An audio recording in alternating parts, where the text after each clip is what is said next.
बदलते भारत की शान।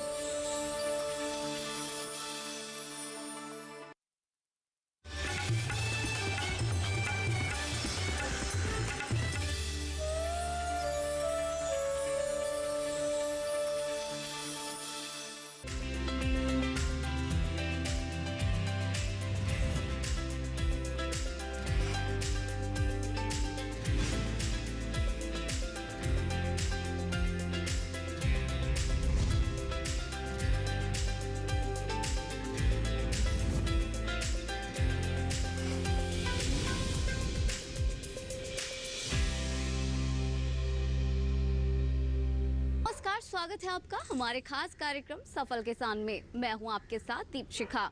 अपने इस कार्यक्रम में हम हमेशा की तरह से जो सफल किसान हैं, जिन्होंने लगातार कृषि के क्षेत्र में कुछ नया करा है, उन किसानों से मिलवाते हैं। और इसी कड़ी में हम आपको ऐसे सफल किसानों से मिलवाने जा रहे हैं जिन्होंने मरुभूमि में भी अपनी मेहनत और प्राकृतिक खेती एवं जैविक खेती का इस्तेमाल करके सरसों और दूसरी फसलों को उगाया है। लेकिन ये सब करना इतना आसान नहीं था। इसके लिए उन्होंने मदद ली कृषि विभाग से।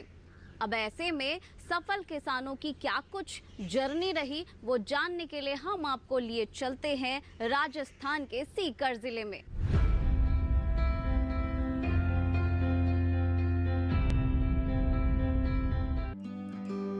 राजस्थान का सीकर जिला यूं तो खाटू श्याम भगवान जी के मंदिर के लिए प्रसिद्ध है। इसके अलावा देवताओं में सबसे पहले पूजे जाने वाले गणेश जी के रूप में प्रसिद्धि पाने वाले इस जिले के अधिकांश किसान आकाश से पानी पाने में काफी पीछे हैं। लेकिन यहाँ के किसान अनाज उत्पादन के लिए कड़ी मेहनत करते हैं और पानी को संजोकर उसका इस्तेमाल खेत में बेहतर तरीके से करने का प्रयास करते हैं। अधिकांश हिस्से में पानी न होने के कारण किसानों को फसल उगाने के लिए बरसात के पानी पर ही निर्भर रहना पड़ता है। क्षेत्र में पानी की कमी के बारे में बताते हुए सुंडाराम कहते हैं, ये मेरा खेत है और इस क्षेत्र में पानी बिल्कुल नहीं है, न ज़मीन में है, न कोई आसपास तालाब या नदी है, न कोई नाला है। और यहाँ पूरा इलाका सूखा है और यहाँ केवल एक खेती बरसात की होती है। तो बरसात की खेती में भी पानी की कई बार कमी रह जाती है। हाँ, बरसात कम भी होती है, इसके साथ में यहाँ की जो रेत है वो बालू मिट्टी है, तो उसमें पानी सोख लिया जाता है, पानी बहता नहीं है। तो इकट्ठा करने में भी बहुत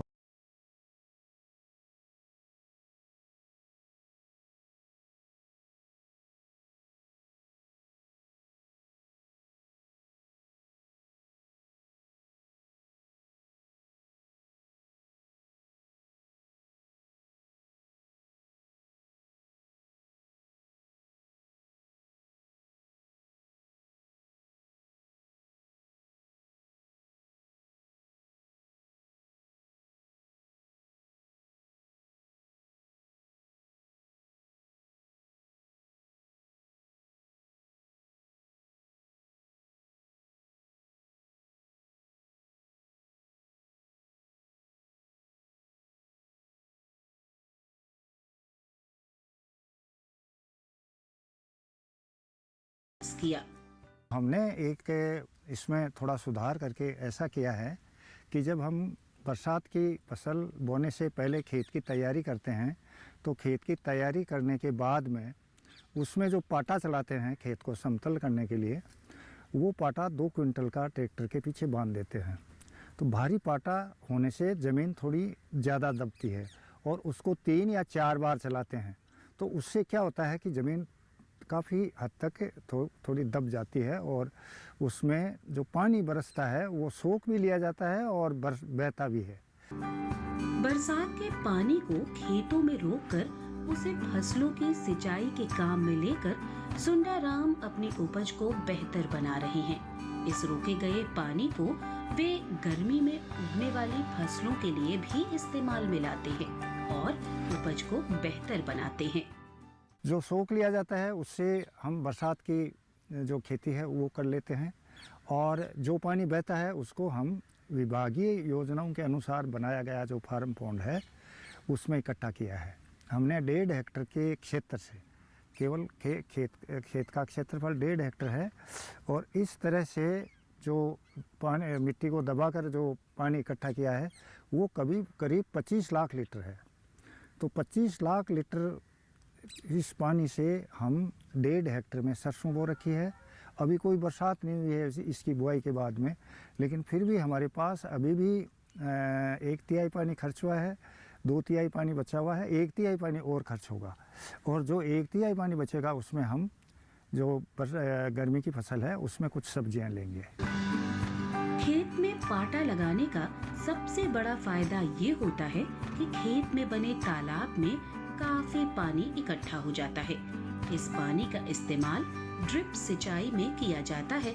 इससे करीब 65 से 70% पानी की बचत होती है। इस पानी से खेत में सरसों के अलावा दूसरी फसलें भी ली जा सकती हैं। जमीन को दबाने के बाद में जब बरसात होती है तो इसमें फार्म पॉन्ड में पानी इकट्ठा हुआ और ये इकट्ठा होने के बाद में इसको ड्रिप सेट से हमने सरसों बुआई की है और उसको लाइनों के द्वारा ड्रिप का उपयोग करते हुए हमने ये सिंचाई इसकी करते हैं। तो इससे क्या होता है कि करीब 65 से 70% पानी जो है वो बचत हो जाता है। 1 किलो अनाज या सरसों उत्पादन करते हैं तो करीब 1000 लीटर की पानी की आवश्यकता होती है और हमने अगर इसमें ये करते हैं तो लगभग 300 लीटर पानी में 350 लीटर पानी में 1 किलो उत्पादन हो जाता है। यानी 1/3 पानी लगता है, 2/3 की बचत हो जाती है। तो हम केवल और केवल बरसात के पानी को इकट्ठा करके और खरीफ और रबी दोनों फसलें ले सकते हैं। और इसके साथ में जैसा कि इस बार करीब 70 दिन तक के 50 दिन तक बरसात हुई ही नहीं, तो 50 दिन नहीं हुई, उसमें बीच में हमने एक पानी दिया था, मूंग की फसल थी। तो जो बरसात की फसल है उसमें भी ये सहायक है और इसके साथ में जो रबी की फसल है वो भी हम गेहूँ, सरसों, चना कोई भी चीज़ इसमें ले सकते हैं।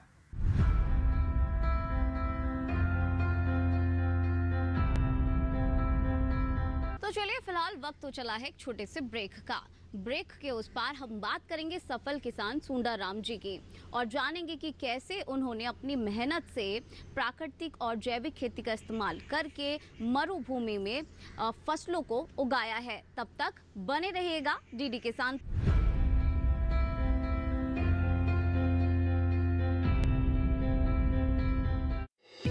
आपकी सुरक्षा है हमारे लिए बहुमूल्य, इसलिए जब भी लें एलपीजी सिलेंडर जरूर कराएं प्री डिलीवरी जांच। आपकी सुरक्षा को और बेहतर सुनिश्चित करने के लिए हर घर में हो रही है रसोई गैस उपकरणों की सुरक्षा जांच। अगर सुरक्षा होस खराब हो तो तुरंत बदलवाएं। आपातकालीन स्थिति में कॉल करें 1906। स्वच्छ ईंधन का वादा, सुरक्षित रसोई का इरादा।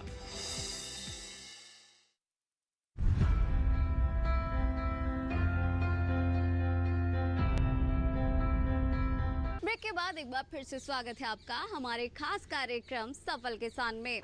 तो चलिए अब हम बात करते हैं सुंदरराम जी के द्वारा जो सरसों के पौधे लगाए गए हैं वो किस तरह से किसानों के लिए फायदेमंद हो सकते हैं। साथ ही साथ हम जान लेते हैं कि इस पूरी जर्नी में सुंदरराम जी को कृषि विभाग के द्वारा किस तरह से मदद मिली है। तो चलिए एक बार फिर से वापस रुख कर लेते हैं सीकर जिले का।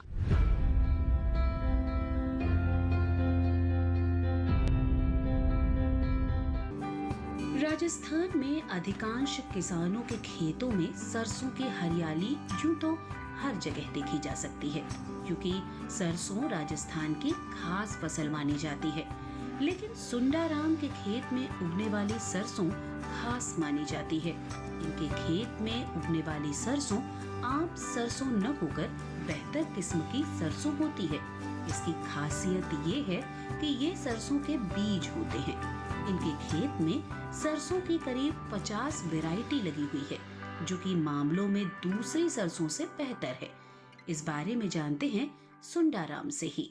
हमारी सरसों की वैरायटी है जो हमने करीब 50 वैरायटियों के इकट्ठा करने के बाद में इसको छांट कर इकट्ठा किया गया है और एक तरह से सीड प्रोडक्शन है। ये हमारा पीली वैरायटी है, तेल की मात्रा 44% है और जो वाइट रस्ट है उसके प्रति हाईली रेजिस्टेंट है। तो बीमारी नहीं लगती, तेल की मात्रा ज़्यादा है, पैदावार भी अच्छी है। और ये हमारा एक एग्रो बायोडाइवर्सिटी कंजर्वेशन के रूप में हमने ये किया था। इन सब चीज़ों को हमने नेशनल जीन बैंक NBPGR में भी दिया है और हम खुद भी इसको एक बीज के रूप में विकसित कर रहे हैं। और हमें एक बच्चे ने BSc AG किया है और startup incubation agriculture university Jobner से मिला है और उसके अनुसार हम बीज का आगे प्रचार कर रहे हैं और वितरण कर रहे हैं। खेतों में परंपरागत रूप से अनाज फसलों का उत्पादन कर रहे किसानों के मुकाबले सुंडाराम के खेतों में उगने वाली फसलें खास मानी जाती हैं। इनके खेत में गेहूं, सरसों, चना और मेथी की करीब 200 किस्में लगी हुई हैं, जिन्हें सुंडाराम ने राजस्थान के अलग अलग इलाकों से इकट्ठा किया है। इनकी गुणवत्ता भी अन्य फसलों के मुकाबले बेहतर है। मैं अपने खेत के जिस हिस्से में खड़ा हूँ, मेरे पीछे 1 एकड़ में गेहूं की खेती ड्रिप से की हुई है और जहाँ मैं खड़ा हूँ वहाँ सरसों, गेहूं, चना, मेथी, इन 4 फसलों के करीब 200 किस्में लगी हुई हैं, जो 20 साल पहले पूरे राजस्थान में घूम कर मैंने लोकल वैरायटियाँ इकट्ठी की थी और इनका करेक्टराइजेशन करने के बाद में कुछ जीन बैंक में दिए हैं, कुछ के अभी परीक्षण चल रहे हैं। और हम देसी गेहूं की यानी गुणवत्ता युक्त देसी गेहूं, चना, सरसों और मेथी की वैरायटियाँ तैयार की हैं। सरसों में रोग रोधकता है और उत्पादकता अच्छी है, तेल की मात्रा अच्छी है। गेहूँ देसी है, हम सब देसी गेहूँ खाना चाहते हैं, उगाना नहीं चाहता क्योंकि वो पैदावार नहीं होती। ये देसी गेहूँ इम्प्रूव किस्मों के बराबर पैदावार देंगे और इनकी जो क्वालिटी है वो पूरी तरह से देसी होगी और आड़ी नहीं गिरेंगी और अच्छी पैदावार भी होगी। परंपरागत खेती को छोड़कर सुंडाराम अब लोगों की अच्छी सेहत के लिए बेहतर गुणवत्ता और रोग रोधक क्षमता वाले सरसों की खेती कर रहे हैं। वे अपने खेतों में गेहूं, चना, मेथी के अलावा चारे की बेहतर किस्मों का उत्पादन कर रहे हैं। इनके खेतों में लगने वाली कई किस्मों को रजिस्टर्ड भी किया गया है, जिससे वे अधिकृत रूप से अपने खेत में तैयार बीज को बेच सकते हैं। राजस्थान में सूखा रहने के कारण चारे की बड़ी कीमत है। जितना दाने की कीमत है उससे कहीं ज़्यादा चारे की कीमत होती है, तो गुणवत्ता युक्त चारा भी इन देसी किस्मों से इकट्ठा होगा। मेथी में हमने छाछ या रोग रोधक किस्म तैयार की है और चने में हमें बहुत मोटे दाने वाली और अधिक जो पोषक तत्व हैं ऐसी काले चने की किस्म तैयार की है। और एक हमारी वैरायटी काबली चने की जिसका टेस्ट वेट 1000 दानों का वजन 500 ग्राम है, वो PPV एंड FRA द्वारा रजिस्टर्ड की गई है, जिसको हम अधिकृत रूप से बीज को बेच सकते हैं। राजस्थान में सरसों के बीजों की मांग अन्य फसलों के मुकाबले काफी अधिक होती है, इसलिए सुंडाराम सरसों के बीजों को तैयार करने पर विशेष ध्यान देते हैं। सरसों के बीजों की वैरायटी को बनाए रखने के लिए वे इसके पौधों को कपड़ों के घेरे में रखकर किस्मों की शुद्धता को बनाए रखने का प्रयास करते हैं। पौधों में परागण होने पर दूसरे पौधे प्रभावित न हो, इसका विशेष ध्यान रखा जाता है। ये जो सरसों की वैरायटियां हैं, करीब 50 वैरायटियां हैं और सर ये कपड़े से ढकी हुई हैं। ये इसका ढकना इसलिए किया गया है ताकि इसका परागण एक दूसरे में नहीं जाए और किस्म की अलग अलग किस्मों की शुद्धता है वो कायम रहे। इसी तरह से हम वो नई वैरायटियां इनमें परीक्षण करके पैदावार, रोग, उत्पादकता, ये सारी चीज़ें देख के हम इनको तैयार कर रहे हैं। सरसों सहित दूसरी फसलों की किस्मों को बचाए रखने और उन्हें संरक्षित रखने के लिए सुंडाराम को कई इंटरनेशनल अवार्ड भी मिल चुके हैं। इन पुरस्कारों ने सुंडाराम के हौसलों को बढ़ाया है और वे इस बारे में बेहतर करने का प्रयास कर रहे हैं। मुझे 1997 में पहली बार शुरू किया गया जगजीवनराम किसान पुरस्कार और इंटरनेशनल डेवलपमेंट रिसर्च सेंटर से एग्रो बायोडाइवर्सिटी अवार्ड, ये 2 अवार्ड पहली बार मिले और उसके बाद में बहुत सारे अवार्ड नेशनल इंटरनेशनल मिलते रहे और इस बार जो 2020 है उसमें सबसे बड़ा पुरस्कार जो है पद्मश्री वो प्राप्त करने का सौभाग्य प्राप्त हुआ। सरसों की वैरायटी को बेहतर बनाए रखने और उत्तम किस्म के बीजों को तैयार करने के लिए सुंडाराम के भतीजे मनीष ने भारत सरकार की मदद से स्टार्टअप स्टार्ट किया और किसानों के लिए अच्छे बीजों का मार्केट तैयार किया। मनीष बताते हैं। ताऊ जी सुंडाराम जी ने बताया कि किस तरीके से उन्होंने जो वेराइटीज़ डेवलप की है और उनकी क्या सेलेंट फीचर्स हैं, तो उन्हीं को देखते हुए मैंने सोचा कि क्यों ना इतनी अच्छी चीज़ों को अपन मार्केट में लॉन्च करें और किसानों को उससे फ़ायदा हो। तो मैंने इसके लिए एक स्टार्टअप स्टार्ट किया और मैंने जो वेराइटियाँ ताऊ जी ने तैयार की है उनकी मार्केटिंग का काम स्टार्ट किया। पहली साल मैंने 4 क्विंटल सीड सेल किया था और दूसरी साल पहुँचते पहुँचते हमने 100 क्विंटल से बाहर सीड सेल किया है और इस साल हमारा 200 क्विंटल से बाहर का टारगेट है और इस तरीके से हम मार्केट में ये वेराइटीज़ सेल कर रहे हैं और किसानों को इससे काफ़ी मुनाफा हो रहा है। उनके जो फसल है उनमें बीमारियां नहीं लग रही है, पैदावार ज़्यादा मिल रही है और कम प्राइस में उनको वेराइटियाँ प्राप्त हो रही है।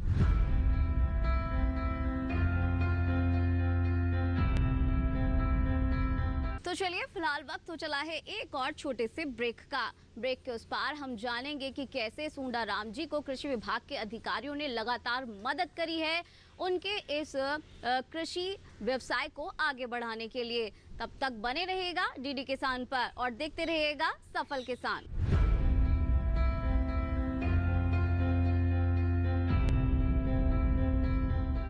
हाय मॉम, फिर से शॉपिंग?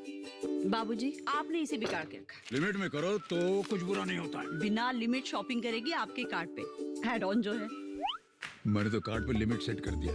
अच्छा, इसके फायदे ये हैं कि रिस्क कम हो जाता है और अगर फ्रॉड भी हुआ तो तुरंत बैंक को बोल दीजिए, नुकसान कम। दादू नेक्स्ट टाइम ये pink dress. You are the limit. Limit तो सेट है।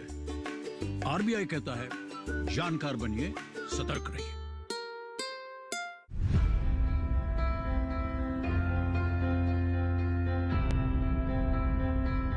के बाद एक बार फिर से स्वागत है आपका हमारे खास कार्यक्रम सफल किसान में। तो चलिए कार्यक्रम को आगे बढ़ाते हैं और अब हम आपको लिए चलते हैं सुंडाराम जी को प्रोत्साहित करने वाले तमाम जो कृषि विभाग के अधिकारी हैं उनके पास कि किस तरह से उन्होंने उनको सहयोग किया और इस क्षेत्र में उनको आगे बढ़ाया।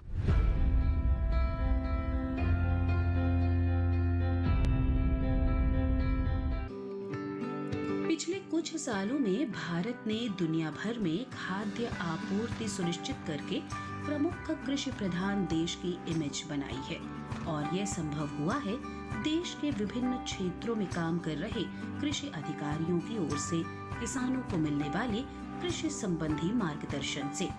राजस्थान में सरसों उत्पादन बढ़ाने में कृषि अधिकारियों का प्रयास किसानों का हौसला बढ़ाने में कामयाब रहा है। इस बारे में विभाग की ओर से मिलने वाला रजिस्टर्ड सीड सरसों का उत्पादन को बढ़ाने में मददगार बन रहा है। इस बारे में बता रहे हैं कृषि अधिकारी। यहाँ पर आप पीछे देखेंगे मेरे इसमें एक 6 वोल्ट का और छोटा स्प्रेयर लगाया हुआ है। हमारे यहाँ पर सरसों अनुसंधान में सरसों की खेती होती है जिसमें कि ऑर्गेनिक सरसों भी खेती होती है। हमारा उद्देश्य है कि सभी किसान भाइयों को और आम जनता को एक जानकारी हो सके कि शुद्ध तेल कैसे मिल सकता है। तो इसमें हम लोग प्रयास करते हैं कि यहाँ पर सरसों, जैसे काली सरसों और पीली सरसों, 2 तरह की सरसों होती है। इसमें हम काली सरसों से काली सरसों का तेल निकालते हैं और पीली सरसों से पीली सरसों का तेल निकालते हैं। यहाँ पर निकालने के बाद में इसको हमने देखा कि सरसों डायरेक्ट बेचने से अच्छा है कि इसका तेल अगर निकाल के बेचा जाए तो किसान भाइयों को अच्छी आमदनी एक प्राप्त हो सकती है, जो कि सरसों का तेल अगर शुद्ध निकलता है तो जो कि शुद्ध स्वास्थ्य के लिए भी काफ़ी लाभप्रद माना जाता है। इसमें हमने देखा है कि ये 6 वोल्ट के स्प्रेयर लगाने से एक 5 घंटे जब रनिंग में इसमें काम करते हैं तो हम इसमें से जब 5 घंटे हम इसको लगातार इससे काम करेंगे तो हम इससे 2.5 कुंटल सरसों एक साथ में पिलाई कर सकते हैं और 1 कुंटल में करीब लगभग 38% तेल निकलता है जो कि काफ़ी अच्छा माना जाता है। 38% तेल में से 30% तेल शुद्ध निकलता है और 8% जो कि हमारी ये खली है इसमें आ जाता है। खली में कोई, और इस तेल में सबसे अच्छा ये है कि किसी तरह की कोई मिलावट इसमें नहीं की जा सकती है। पीली सरसों में जो तेल निकलता है वो काली सरसों की अपेक्षा करीब 5% तेल ज़्यादा निकलता है और इसको जितने भी तलने बुलने वाली चीज़ जितनी भी हैं उनमें बड़ा अच्छा और उपयोगी माना जाता है। इसमें सबसे पहले हम जब सरसों लेते हैं तो सरसों को अपने ऑयल स्पेलर में डालते हैं और इसमें थोड़ा सा पानी हमको मिलाना पड़ता है। थोड़ा सा पानी मिला के इसको डालते हैं तो इसमें से तेल की मात्रा भी ठीक रहती है। और सबसे पहले इसको तेल को डालते हैं, ये 3 बार में सरसों को हमको डालना पड़ता है। 2 बार में जो सरसों की खली निकलती है उसमें आ जाता है तेल, और तीसरी बार में फाइनल शेप में जाता है। और उसके बाद में इसको हम जब फिल्टर करते हैं तो इसको एक बार में ही फिल्टर करने से इसका हमारा काम चल जाता है। मैं बताना चाहता हूं कि सरसों अनुसंधान निदेशालय सीड प्रोडक्शन किसान भाइयों के द्वारा फार्मर्स पार्टिसिपेटरी प्रोग्राम के माध्यम से लेता है, और एक हमारे आईसीआर का मेगा सीड प्रोजेक्ट जो कि आईसीआर एग्री सीड प्रोजेक्ट है, उसके अंतर्गत हम किसानों को बीज पैदा करवाते हैं किसानों के थ्रू, और उसको हम किसानों तक वापस पहुंचाते हैं अच्छी क्वालिटी का सीड। सरसों अनुसंधान निदेशालय में सरसों की जितनी भी किस्में, नई किस्में, अधिक पैदावार, उच्च उत्पादन वाली, गुणवत्ता वाली वैरायटी जो भी है अवेलेबल है, जैसे कि गिरिराज वैरायटी एक हमारी संस्थान की वैरायटी है, हमारे वैज्ञानिकों द्वारा तैयार की गई है। ये बहुत अच्छा उत्पादन देती है और पूरे नेशनल लेवल के लिए आइडेंटिफाई की गई है, तो इसका हम उत्पादन करते हैं। इसके अलावा हमारे पास एक NRCHB 101 वैरायटी है, उसका भी हम उत्पादन करते हैं। इसके अलावा कुछ लेटेस्ट वैरायटी जैसे कि DRMR 116540, ये वैरायटी 2020 में रिलीज़ हुई है, और यह रेन फेड कंडीशन मतलब बिना पानी के, जिसमें पानी की आवश्यकता कम पड़ती है, बहुत अच्छा पैदावार देती है, और लगभग 1 हेक्टेयर में लगभग 25 कुंटल तक हम इसमें प्राप्त कर सकते हैं। अब जैसे मैंने आपको कुछ वैरायटी के नाम बताए, ऐसे हमारे पास 8-10 वैरायटी है जो कि अच्छी क्वालिटी, गुणवत्ता और पैदावार के हिसाब से होती है। मैं यहाँ पर ये बताना चाहूँगा कि हमारे संस्थान में सीड प्रोडक्शन का भी काम होता है। हमारे पास सीड प्रोसेसिंग यूनिट पूरी इकाई है, इसका हम उसमें अच्छी गुणवत्ता का सीड उपलब्ध किसानों को उपलब्ध हो सके, उसका हम पूरा करते हैं। कहते हैं जुनून हो तो कामयाबी मिल ही जाती है। कुछ ऐसा ही कर दिखाया है सीकर के किसान सुंडाराम ने। सुंडाराम को बेहतर तरीके से खेती करने और किसानों की मदद करने के लिए क्षेत्र में एक नई पहचान मिली है, जिससे वे किसानों की और भी मदद करने को तत्पर रहते हैं।